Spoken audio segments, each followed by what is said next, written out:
La cabaña maldita en el bosque de Anchorage. En lo profundo de los bosques que rodean Anchorage, donde la nieve cubre los senderos y los árboles crujen como si guardaran secretos milenarios, se alza una cabaña olvidada por el tiempo. No aparece en ningún mapa reciente, y quienes han oído hablar de ella prefieren no mencionar su ubicación exacta. Para muchos, no es más que una leyenda urbana, para otros, es un recuerdo que preferirían borrar.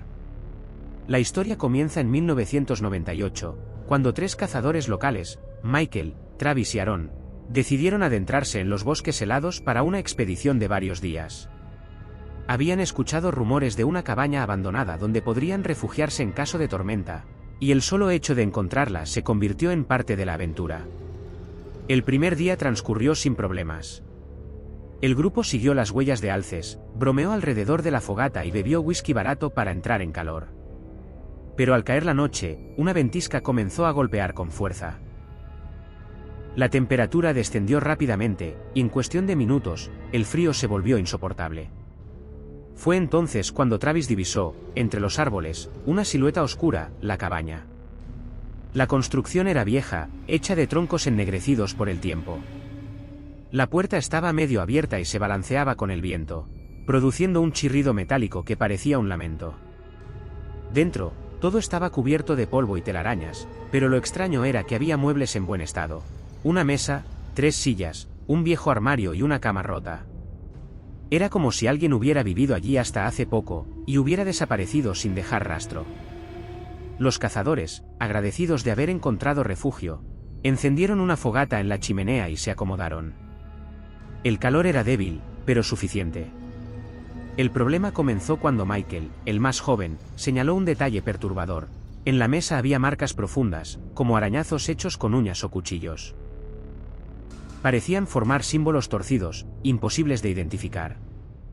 Probablemente adolescentes aburridos, dijo Aaron con nerviosa indiferencia. Pero esa noche nadie durmió bien. Michael despertó gritando, asegurando que había visto una figura de pie junto a la cama, observándolo. Travis juró que escuchó pasos en el techo, como si alguien caminara en círculos sobre ellos. Y Aaron, aunque no dijo nada, no pudo ignorar que la fogata se apagaba sola, como si algo invisible la sofocara. El segundo día fue peor. Al abrir la puerta de la cabaña, encontraron huellas en la nieve, pero no eran huellas humanas ni de animal. Eran largas, con dedos alargados, como manos arrastrándose. Lo más aterrador era que rodeaban la cabaña en un círculo perfecto. El miedo comenzó a crecer. Querían marcharse, pero la tormenta no cesaba y la visibilidad era nula. El bosque parecía un laberinto blanco que los tragaba poco a poco. Decidieron quedarse una noche más, esperando que el clima mejorara. Esa noche fue la última. Los vecinos de Anchorage cuentan que los cuerpos de los 3 cazadores fueron encontrados días después por un equipo de búsqueda. Lo extraño es cómo los hallaron. Michael estaba sentado en una de las sillas, con los ojos arrancados. Travis yacía en el suelo, con la piel del rostro arrancada como si alguien hubiera intentado ponérsela encima, y Aaron nunca apareció. Lo único que quedaba de él eran manchas de sangre en la cama rota y una serie de símbolos pintados con lo que parecía ser su propia mano. Los mismos símbolos que habían visto tallados en la mesa. Desde entonces, cada invierno, algunos excursionistas aseguran ver luces tenues en la ventana de esa cabaña. Otros afirman escuchar voces que los llaman por su nombre, susurrando desde dentro del bosque. Nadie ha podido destruir la construcción, quienes lo intentaron sufrieron accidentes fatales antes de siquiera acercarse. En Anchorage se repite una advertencia. Si alguna vez ves una cabaña en medio del bosque, sigue caminando. Aunque sientas el frío en los huesos, aunque la tormenta te azote, nunca entres. Porque quizá la cabaña no estaba esperándote. Quizá lo que vive dentro estaba esperándote a ti. El río que devora hombres, testimonios del Yukon. En el corazón helado de Alaska, donde la vastedad del Yukon corta la tierra como una herida interminable, hay un río que inspira tanto respeto como miedo. Los lugareños lo llaman simplemente el río que devora hombres.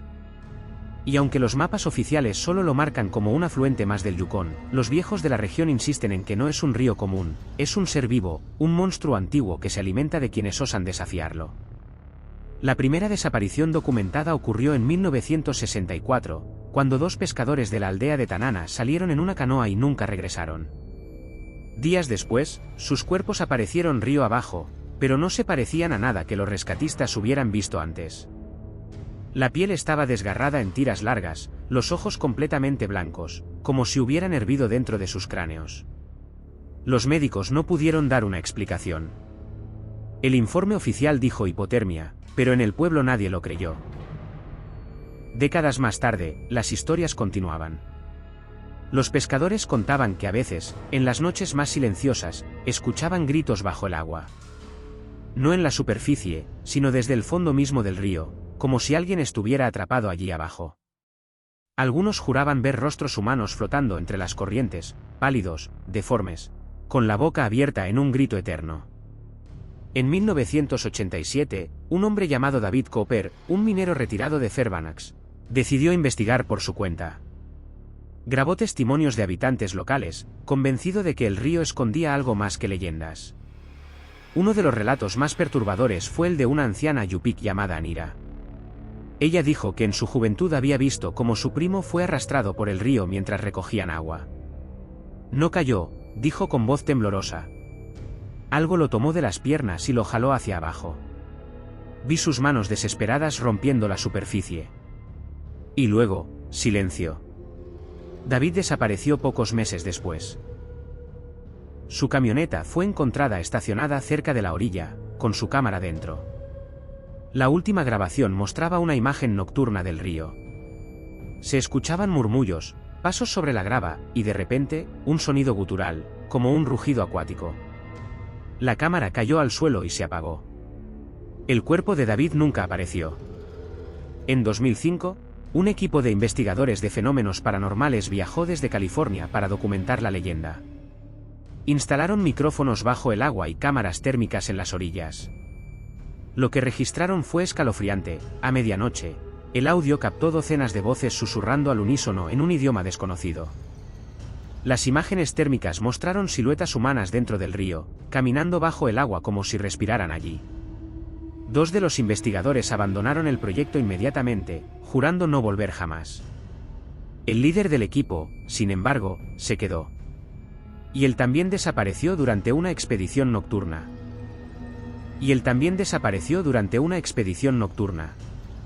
Los sobrevivientes contaron que escucharon su grito ahogado y luego burbujas violentas en la superficie, después, nada. Hoy en día, la gente del Yukón todavía evita ese tramo del río.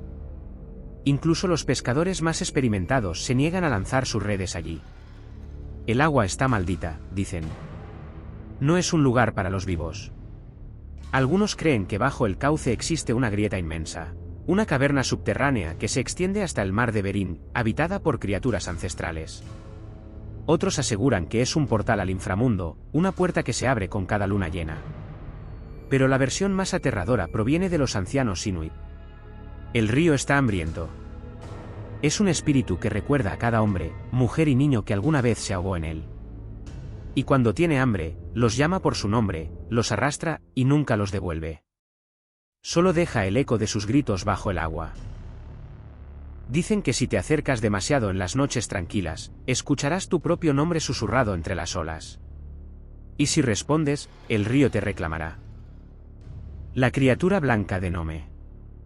Nome, un pequeño pueblo costero en Alaska, es conocido por su clima brutal, su aislamiento y las historias oscuras que circulan entre los habitantes.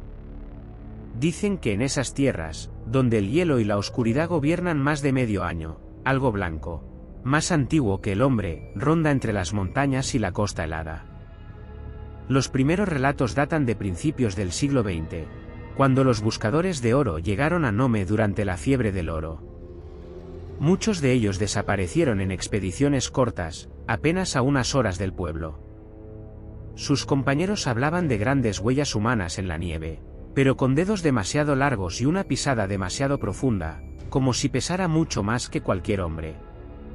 En 1913, un explorador noruego, Lars Nielsen, escribió en su diario: «Vi algo. Alto como 2 hombres. Cubierto de un pelaje blanco que brillaba bajo la luna. No era un oso. Sus ojos me miraban como un hombre hambriento. Días después, Lars fue encontrado muerto en su tienda, con el pecho abierto, pero sin rastros de sangre en la nieve. Era como si lo hubieran vaciado. Décadas más tarde, en los años 70, un cazador local llamado Henry Kayak relató a sus vecinos una experiencia que lo dejó marcado para siempre. Una noche, mientras revisaba sus trampas en el bosque cercano, escuchó un sonido que lo paralizó, una respiración profunda, pesada, justo detrás de él. Giró con su rifle en mano y lo vio. Una figura blanca, de casi 3 metros, delgada pero con músculos tensos, y un rostro que parecía humano, aunque estirado, con la piel demasiado lisa y los ojos completamente negros. Henry disparó. 1, 2, 3 veces. El eco se perdió entre los árboles. La criatura no cayó. Solo lo observó, inclinó la cabeza como un depredador curioso, y luego desapareció entre la ventisca sin dejar rastro. Después de esa noche, Henry nunca volvió a cazar. Pasó el resto de su vida encerrado, bebiendo y murmurando que la nieve lo recuerda todo. En los años 2000, cuando comenzaron a desaparecer turistas en la región, las teorías oficiales hablaban de hipotermia y accidentes. Pero en Nome, todos susurraban lo mismo: la criatura blanca había despertado de nuevo. Un grupo de jóvenes decidió investigarlo en 2011. Querían grabar un documental amateur. Instalaron cámaras en la periferia del pueblo, en un bosque donde solían escucharse ruidos extraños. Lo que captaron fue inquietante. A las 3 de la mañana, entre los árboles, una silueta blanca y alargada cruzó corriendo frente a la cámara. Su velocidad era inhumana. Su grito, un chillido agudo, metálico, como si viniera de algo que no pertenece a este mundo. 2 de esos jóvenes desaparecieron esa misma semana. Sus cuerpos jamás se encontraron. El documental quedó inconcluso, pero las grabaciones circularon en foros oscuros de Internet, alimentando la leyenda.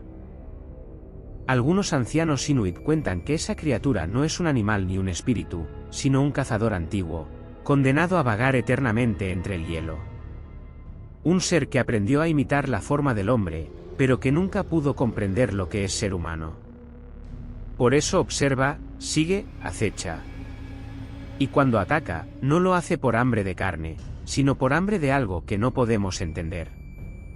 Dicen que si estás en Nome durante una tormenta de nieve y sientes que alguien te sigue, no debes mirar atrás. Porque si lo ves a los ojos, aunque sobrevivas esa noche, ya nunca volverás a estar solo. Siempre lo sentirás observándote desde la oscuridad. Algunos creen que la criatura blanca no habita solo en Nome. Que se mueve con las ventiscas, que puede aparecer en cualquier lugar donde la nieve cubra la tierra. Y que cuando la veas, ya será demasiado tarde.